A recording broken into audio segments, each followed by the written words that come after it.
우리가 잘 아는 배우 윤여정 씨가 있습니다. 영화 미나리로 아카데미 여우 조연상을 수상하기도 하였죠.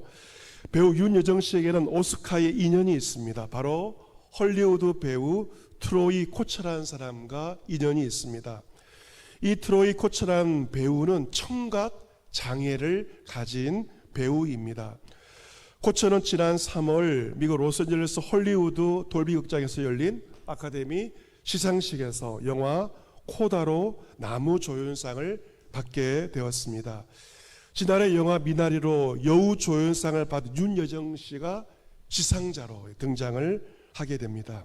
윤여정은 수화로 축하하며 코처를 호명하였고, 코처 씨가 수상소감을 수화로 할 수 있도록 옆에서 트로피를 안고 배려하면서 기다려주기도 하였습니다. 그런데 이 두 사람이 얼마 전 한국에서 만난 것입니다. 그런데 예정된 약속이 없이 우연히 길에서 만났다고 합니다. 코처 씨는 세계 농화인대회 홍보대사로 위촉이 되어서 우리나라에 오게 되었습니다. 기자들이 질문합니다.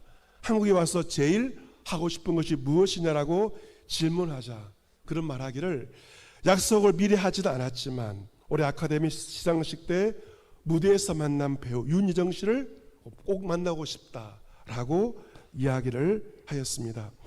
트로이 코처는 지난 7일 오후 청와대에서 열린 장애 예술인 특별전 관람을 마치고 춘추관 앞에서 차량을 기다리고 있었습니다. 요즘에 많은 사람들이 청와대 관람을 하지 않습니까? 그런데 인근에 거주하던 윤여정 씨는 차량을 타고 집으로 가던 중에 코처 씨 일행을 발견하고 차를 멈춰 세웠습니다.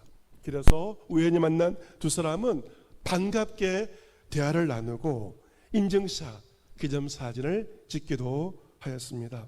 당시 현장에 있던 한국노화인협회 관계자는 진짜 이것은 신이 부여한 선물과도 같다. 어떻게 이렇게 길에서 만날 수 있느냐라고 말하면서 두 사람의 놀라운 만남에 감격스러워 했다고 합니다. 오늘 성경 본문 사도행전 9장은 사울이 예수님을 만나 회심하는 장면입니다. 회심은 한 사람이 예수 그리스도를 만나 새롭게 출발하는 경험을 가리켜서 회심이라고 그렇게 말합니다. 그런데 여러분, 이 사울이 어디에서 예수님을 만났을까요? 성전일까요? 성전이 아닙니다. 집일까요? 집이 아닙니다. 집에서 말씀을 보다가 기도하다가 예수를 만난 것이 아닙니다. 어디에서 만났습니까? 바로 길을 걸어가다가 마치 우연처럼 보이는 길거리에서 살아계신 부활하신 예수님을 만난 사건이 오늘 본문에 기록되어 있습니다. 이 사도 바울의 회심은 초대교회에서 가장 놀랄만한 일이었습니다. 왜냐하면 교회를 가장 강하게 핍박하던 사울이 회심하여 변화되어 가장 강력한 전도자가 되었기 때문에 이 바울의 회심은 초대교회에서 가장 놀랄만한 일이었습니다. 이 바울의 회심이 중요하기에 사도행전에 회심 기사가 무려 3번이나 기록이 되어 있습니다. 이제 사울은 회심하고 예수를 만나고 이름까지 계명을 합니다. 왕의 이름인 사울에서 작은 자란 뜻인 바울로 이름까지 계명합니다. 예수 그리스도를 만나고 이름도 바꾸고 그의 삶이 완전히 변화되었습니다. 성경을 보시면 사울이 성경에 맨 처음 등장하는 것은 언제인가가 궁금하실 것입니다. 바로 유대인들이 스데반 집사를 돌로 치는 그 현장에서 사울이 제일 처음 성경에 등장합니다. 그때 사울은 돌로 스데반을 치는 사람들 옷을 맡아서 옷을 보관하는 그 일을 감당할 정도로 유대인들 사이에 믿음직한 그러한 인물이었습니다. 사도행전 8장 3절에도 그가 나오고 있죠. 사울이 교회를 잔멸할 새 각 집에 들어가 남녀를 끌어다가 옥에 넘기니라 라고 기록되어 있습니다. 이 사울은 교회와 성도를 잔멸했다는 것, 이 잔멸했다는 것은 마치 멧돼지가 밭을 파는 것처럼, 밭을 황폐하는 것처럼, 멧돼지처럼 이 사울이 교회와 성도들을 핍박을 하였습니다. 그는 집에까지 들어가서 믿는 성도들을 끌어다가 옥에 넘기는 그러한 일들을 멧돼지와 같이 감당을 한 것입니다. 그에게 열심이 있었죠. 하지만 이 열심은 하나님과 전혀 상관이 없는 열심이었습니다. 그는 자신의 열심을 가지고 교회를 핍박하였고 성도들 죽이기도 하였고 성도들을 괴롭히기도 하였습니다. 여러분, 그렇습니다. 열심에는 두 가지의 열심이 있습니다. 첫 번째, 하나님으로부터 오는 거룩한 열심이 있고 하나님과 상관이 없는 자기의 열정, 자기의 열심이 있습니다. 거룩한 열심은 하나님께 인정받을 만한 것이지만 자기 열심은 결국 교회를 핍박하고 성도들을 힘들게 하고 사람들을 괴롭히고 마는 것입니다. 여러분, 세계의 역사를 보면 많은 전쟁이 있습니다. 그 전쟁 가운데 가장 치열하고 가장 오래가는 전쟁이 어떤 전쟁일까? 바로 종교 전쟁임을 세계 역사를 통해 알 수 있습니다. 자기의 열심으로 하는 그 종교 전쟁은 가장 치열하고 가장 오래가는 전쟁인 것과 마찬가지입니다. 본문 1절에 사울은 주의 제자들에 대하여 위협과 살기가 등등하였다라고 기록되어 있죠. 그는 대상에 다가가서 다메섹으로 회당에 가져갈 공식적인 문서를 요청을 합니다. 이 다메섹은 지금 다마스커스로서 불려지는 도시인데 전 세계에서 두 번째로 오래된 도시가 바로 다마스커스입니다. 당시 다메섹에 약 5만 명의 유대인이 살고 있었고 그 가운데 유대인들 가운데 예수님을 믿는 사람들이 적지 않게 있었습니다. 사울은 만일 그 도를 따르는 사람을 만나면 남녀를 막론하고 결박하여 예루살렘으로 잡아오고자 한 것입니다. 여러분, 1절에 있는 주의 제자들과 2절에 나오는 그 도를 따르는 사람들은 같은 뜻을 내포하고 있습니다. 제자가 누구인가? 바로 그 도를 따르는 사람들, 길과 진리와 생명이신 예수 그리스도를 따르는 자가 주의 제자들인데 사울은 제자들을 잡기 위해서 다메섹까지 길을 가려고 한 것입니다.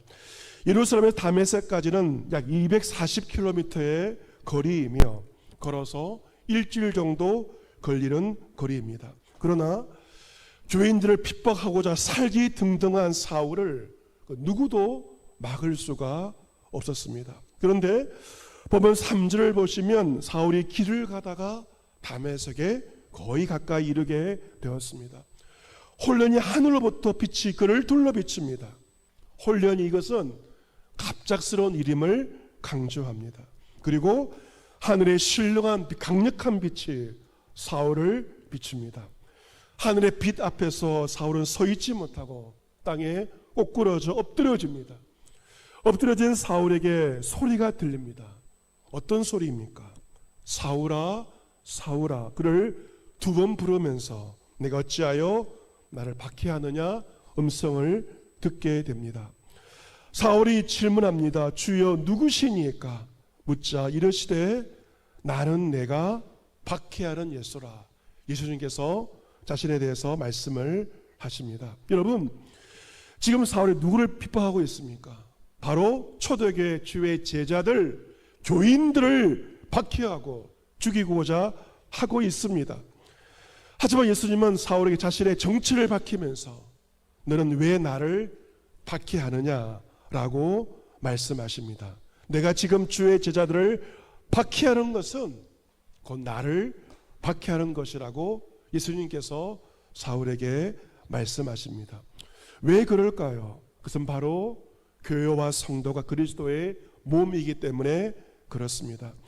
그리스도의 몸된 교회의 머리가 되시고 교회와 성도들은 그리스도의 몸을 구성을 하고 있습니다. 여러분, 사람의 모든 몸은 머리와 연결되어 있지 않습니까? 마찬가지로 성도들, 교회 지체들을 박해하는 것은 머리이신 예수님을 박해하며 핍박을 하는 것입니다. 교인들을 힘들게 한다. 무슨 말입니까? 교회의 머리이신 예수님을 힘들게 하는 것이죠. 반대로 교인들을 사랑한다. 교인들 한 사람 한 사람을 사랑하는 것은 교회의 머리이신 예수님을 사랑하는 것입니다. 교인들을 행복하게 하는 것은 나아가 머리이신 예수님을 행복하게 하는 것입니다. 교회는 그리스도의 몸이다. 같이 해볼까요? 교회는 그리스도의 몸이다.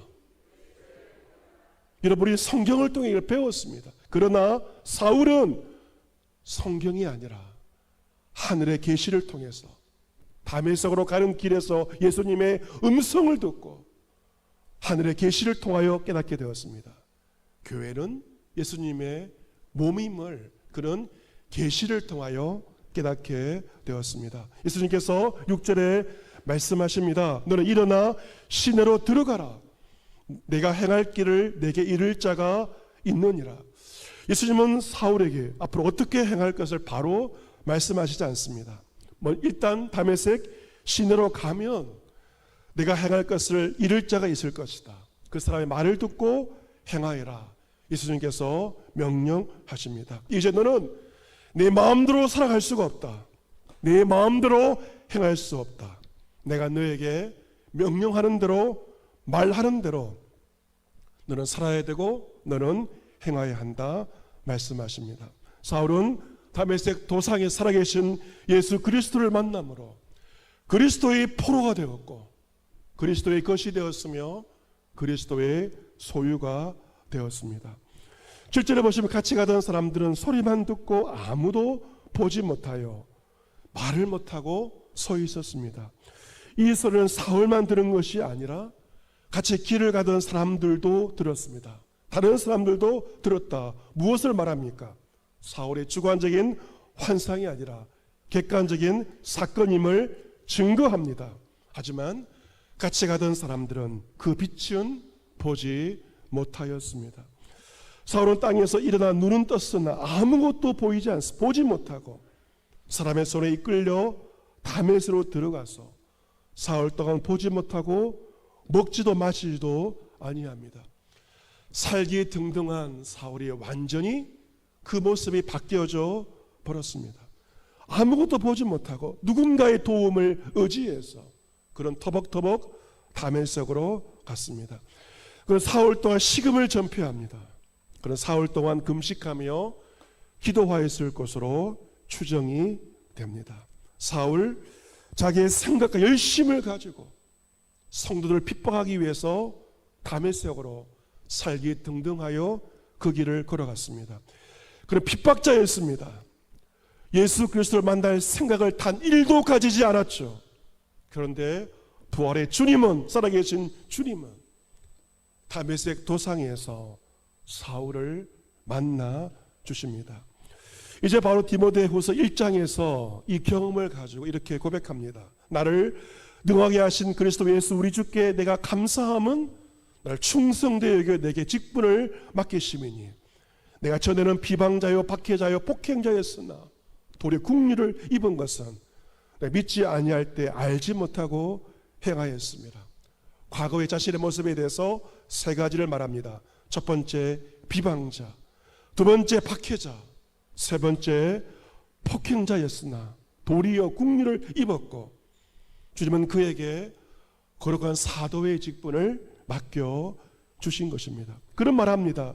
주님의 은혜는 그리스도 예수 안에 있는 믿음과 사랑과 함께 넘치도록 풍성하였도다. 주님의 은혜는 넘치도록 풍성한 은혜인데 바울은 그 은혜를 누리게 되었습니다. 그런 자신이 죄인 중에 괴수이며 죄인 중에 우두머리임을 말합니다. 왜 내가 이 국리를 입게 되었는 이유가 있다. 예수 그리스도께서 내게 먼저 일체 오래 참으심을 보이사 후에 주를 믿어 영생을 얻는 자들에게 본이 되게 하려 하십니다. 왜 바울이 국리를 입었는가? 왜 주님이 그렇게 오랫동안 참으셨는가? 이유가 무엇입니까? 이유는 하나, 후에 예수를 믿는 자들에게 본이 되게 하시기 위함입니다.